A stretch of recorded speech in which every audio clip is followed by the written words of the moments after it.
Children, my self Sanjay Kumar.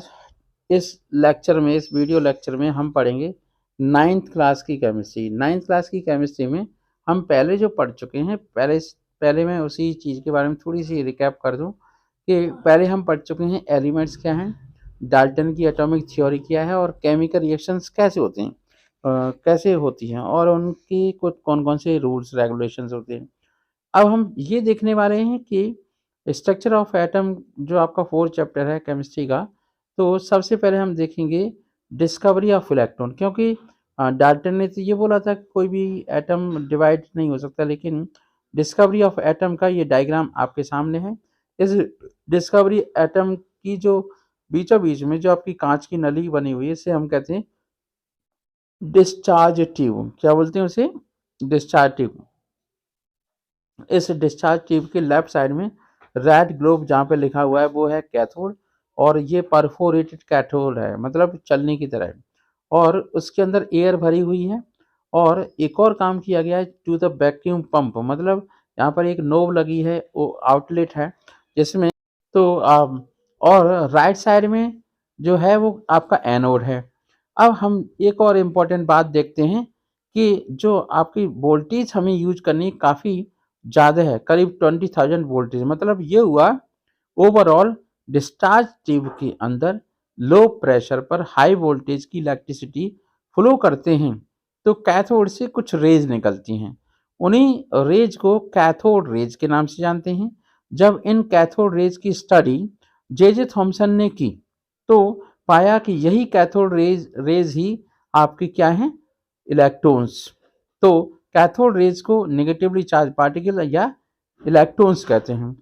ये आपके हैं notable scientist sir Joseph John J Thomson, जिनका जन्म 1856 में हुआ था और उनकी डेथ 1940 में हुई थी। इंग्लिश फिजिसिस्ट हैं, ब्रिटिश नेशनल हैं, और credit for discovery of electron Nobel prize in got a Nobel prize in 1906 for physics. Physics के लिए नोबेल प्राइज दिया गया था। अब हुआ ये कि नोबेल प्राइज तो उन्हें मिल गया, है ना। तो नोबेल प्राइज मिलने के बाद फिर हमने देखा कि उन्होंने ही कुछ जो आपके इलेक्ट्रॉन्स होते हैं उनकी कुछ प्रॉपर्टीज बताई कि हाँ, ये आपकी इलेक्ट्रॉन की कुछ प्रॉपर्टीज हैं। तो इन इलेक्ट्रॉन की प्रॉपर्टीज को देखने से पहले कुछ और चीजें देख लेते हैं। ये अर्नेस्ट रदरफोर्ड कौन है? इनका जन्म 1871 में हुआ था, 1937 में इनकी डेथ हुई थी। तो डिस्कवरी ऑफ प्रोटॉन इन्होंने किया था 1920 में, माना जाता है 1918 में कहीं कहीं पे लिखा हुआ है। और won Nobel prize in chemistry, इन्हें केमिस्ट्री में नोबेल प्राइज मिला था। ठीक है, तो ऐसे मान सकते हैं कि जे थॉमसन जो इलेक्ट्रॉन की डिस्कवरी करने वाले साइंटिस्ट हैं, उनका नोबेल प्राइज तो आपका है कब का, 1908 का, है ना। और इनका भी है नोबेल प्राइज है, तो उन्हें फिजिक्स में मिला, इन्हें मिला केमिस्ट्री में। Discovery that most of the mass of atom is in the nucleus and the rest of atom is empty space. मतलब गोल्ड फॉइल्ड का जो एक्सपेरिमेंट है वो किया था आपके रदरफोर्ड ने। ठीक है, तो यहाँ पर कुछ और भी साइंटिस्ट दिए गए, जैसे जे थॉमसन है जिन्होंने इलेक्ट्रॉन की डिस्कवरी की, है ना। जो रदरफोर्ड है, गोल्डस्टीन ने डिस्कवरी ऑफ प्रोटॉन बोला था। क्या बोला था? डिस्कवरी ऑफ प्रोटॉन, गोल्डस्टीन ने। फिर इसके बाद रदरफोर्ड ने बताया था न्यूक्लियस की डिस्कवरी के बारे में। और आपके थर्ड फोर्थ साइंटिस्ट हैं जिन्हें कहते हैं जेम्स चैडविक, जो न्यूटन की डिस्कवरी के लिए फेमस है। न्यूटन की डिस्कवरी के लिए फेमस है, तो आप समझ सकते हो कि न्यूटन की डिस्कवरी के लिए फेमस है। तो इस स्लाइड के अंदर आप चार साइंटिस्ट देख रहे हो, चारों ही प्रोमिनेंट साइंटिस्ट हैं। All four scientist got a Nobel prize for their different field contributions and also got a very prestigious awards. हम देखते हैं कि जो आपकी कैथोड रेज होती है ना, कैथोड रेज के अंदर परफोरेटेड कैथोड, आपकी कैथोड लिया जाता है और एनोड प्लेट ली जाती है, और हाई वोल्टेज पर इलेक्ट्रिसिटी फ्लो करते हैं। हाई वोल्टेज ऑफ इलेक्ट्रिसिटी का मतलब ये हुआ कि लो प्रेशर पर, कैसे प्रेशर है लो और टेम्परेचर आपका वोल्टेज है काफ़ी ज़्यादा हाई। तो जैसे ही फ्लो करेंगे तो होगा क्या कि दोनों प्लेट से, चाहे कैथोड हो चाहे एनोड हो, दोनों ही प्लेट से आपके रेज़ निकलती हैं। कैथोड रेज़ से निकलेंगी, कैथोड प्लेट से निकलेंगी कैथोड रेज़, एनोड प्लेट से निकलेंगी एनोड रेज़। तो एक्चुअल में जो डिस्चार्ज ट्यूब है, वो दोनों ही रेज़ को शो कराती है। कैथोड को अगर हम परफोरेटेड ले लें, तो आपकी पॉजिटिव रेज वो उससे पास हो जाती हैं उस प्लेट से, परफोरेटेड प्लेट से। अदरवाइज होता क्या है, जो आपके पॉइंट्स हैं, जो आपके कैथोड रेज है, तो वो कैथोड रेज और एनोड रेज का ये मिश्रण भी हो जाता है। अब हम बात करते हैं फिर दोबारा से डिस्कवरी ऑफ प्रोटॉन की। ठीक है, तो डिस्कवरी ऑफ प्रोटॉन में भी सेम वही डिस्चार्ज ट्यूब लिया गया है। अब प्रोटॉन की डिस्कवरी और इलेक्ट्रॉन की डिस्कवरी है तो एक ही जैसी कंडीशन, पर ये है कि proton positively charge unit positively charge होता है, इलेक्ट्रॉन होता है unit negative charge particle. Proton की डिस्कवरी 1920 में बताते हैं थॉमसन थॉमसन और गोल्डस्टीन नाम के साइंटिस्ट है, जिन्होंने 1907 में डिस्कवरी की थी heavy particle positive charge in same cathode rays tube experiment, मतलब एक्सपेरिमेंट किया था। रदरफोर्ड 1918 में बताते हैं कि अल्फा पार्टिकल एक्सपेरिमेंट से उन्होंने न्यूक्लियस की डिस्कवरी की। तो न्यूक्लियस की डिस्कवरी से उन्हें ये पता लगा कि जो भी एटम्स होते हैं, उन एटम्स के अंदर, है ना, इलेक्ट्रॉन प्रोटॉन न्यूट्रॉन होते हैं। सेंटर में प्रोटॉन और न्यूट्रॉन होते हैं, बाहर होते हैं इलेक्ट्रॉन। अब प्रॉपर्टीज ऑफ इलेक्ट्रॉन को अगर हम देखें, तो आप ऑब्जर्व करोगे कि electrons display both particle property as well as wave property, मतलब इलेक्ट्रॉन में पार्टिकल प्रॉपर्टीज भी होती हैं और आपकी वेव नेचर, जैसे साउंड वेव होती हैं, इलेक्ट्रोमैग्नेटिक रेज होती हैं, वेव होती हैं। Electrons were discovered by J Thomson. Electron J Thomson के द्वारा डिस्कवर किया गया। Thomson also measured the charge mass ratio. Thomson ने चार्ज मास रेशियो को मेजर किया और ये पता लगाया कि अगर हम डिस्चार्ज ट्यूब के अंदर कोई भी गैस भर दें तो उनका मास का रेशियो, चार्ज का रेशियो कभी भी डिफरेंट नहीं होता, फिक्स रहता है। चलिए, अगर आपको याद करना है क्या, नेम ऑफ साइंटिस्ट जो जिसने सब एटॉमिक पार्टिकल को डिस्कवर किया, तो वो है ट्रिक पेन आरटीसी, मतलब प्रोटॉन को डिस्कवर किया रदरफोर्ड ने, इलेक्ट्रॉन को जे थॉमसन ने, और न्यूटन को सर चैडविक ने। तो सर वर्ड यूज किया जाता है रेस्पेक्ट के लिए। चलिए, तो ये बात आपको याद रखें। दूसरा एक और ट्रिक है, ईंट पर नाच। ईंट पर नाच का मतलब क्या हुआ, ई फॉर इलेक्ट्रॉन और T for Thomson, P for proton और R for Rutherford, N for Newton, C for Chadwick. तो ये थे आपके चैडविक, रदरफोर्ड और थॉमसन, जिन्होंने इलेक्ट्रॉन प्रोटॉन न्यूट्रॉन की डिस्कवरी की है, काफ़ी फेमस साइंटिस्ट रहे हैं।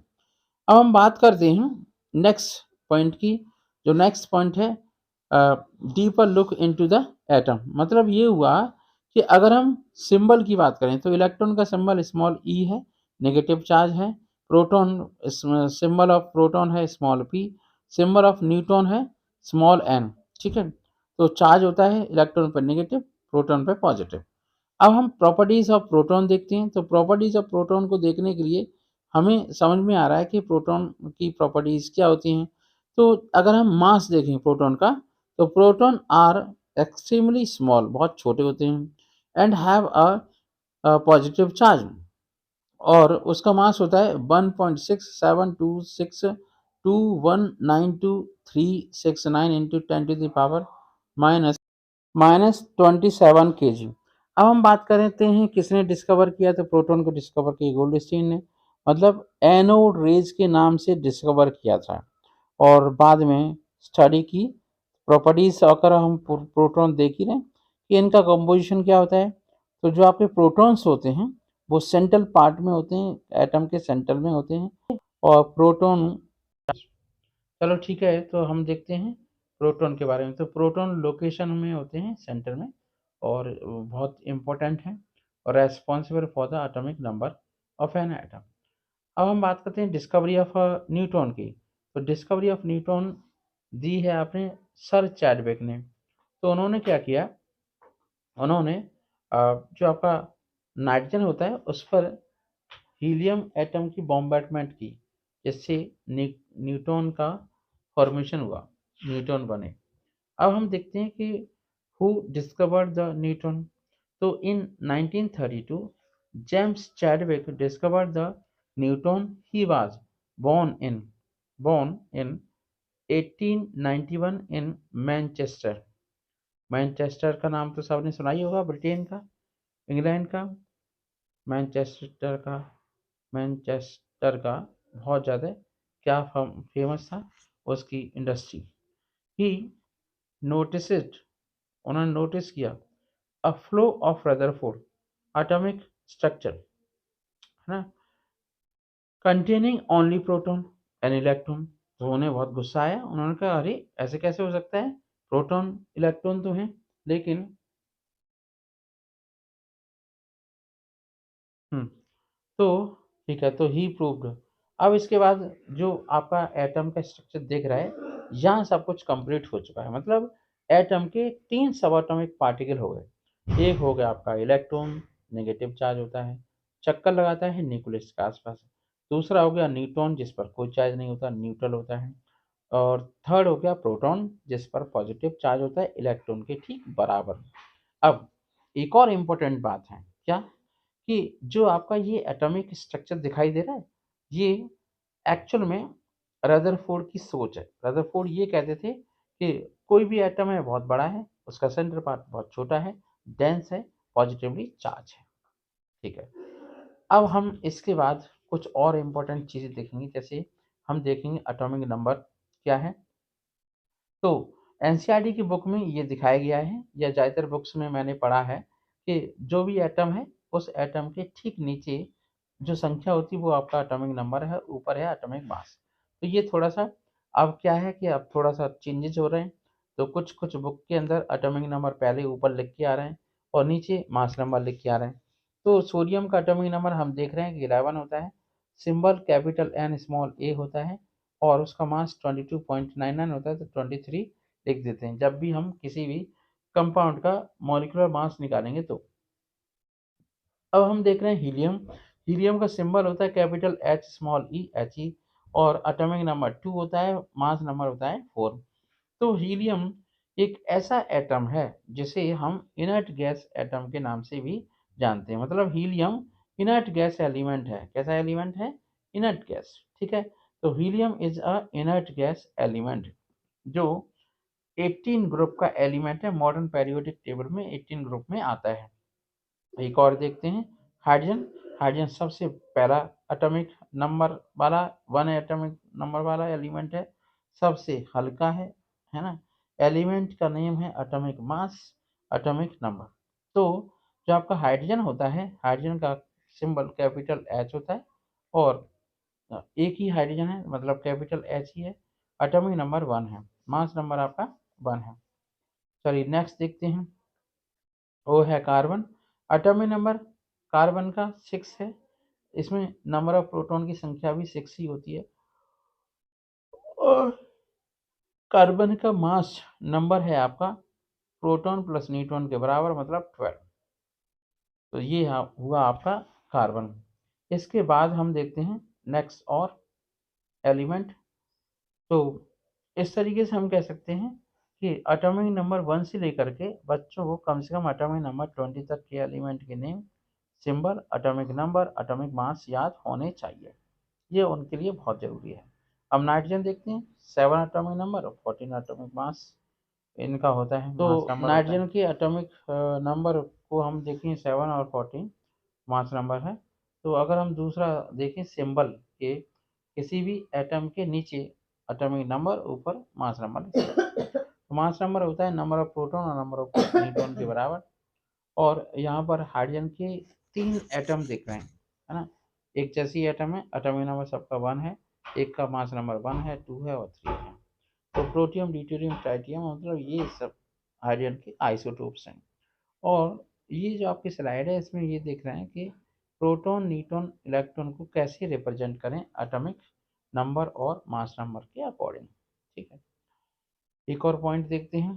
What is atomic number? Atomic number of an element is the sum of the number of protons reading residing the nucleus of an atom of that element. मतलब nucleus के अंदर जो positive charge है, total number of positive charge है, वही total number of positive charge atomic number होता है। ठीक है, अब हम दूसरी बात देखते हैं कि सिंबलाइज कैसे करें। मतलब कोई भी एक्स मान लीजिए एटॉमिक सिंबल है, कोई भी एटम का सिंबल है, नीचे जेड दिखा हुआ है, जेड एटॉमिक नंबर का सिंबल होता है, और कैपिटल ए मास नंबर का सिंबल होता है।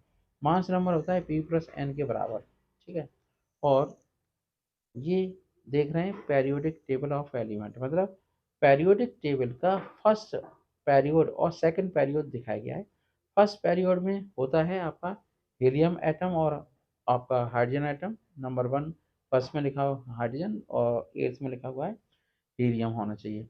फिर है आपका नीचे स्टार्ट होगा बेरिलियम से लिथियम, हाँ हीलियम के बाद लिथियम, बेरिलियम, बोरॉन। ठीक है, तो आई होप आपको बहुत अच्छे से समझ आया होगा ये स्ट्रक्चर ऑफ एटम का बिगिनिंग। अब हम नेक्स्ट वीडियो में ये देखेंगे कि किस तरीके से इलेक्ट्रॉनिक कॉन्फ़िगरेशन किया जाए। तो आपको वीडियो में बने रहने के लिए बहुत बहुत धन्यवाद, वीडियो देखने के लिए और बहुत ज़्यादा धन्यवाद। Thank you.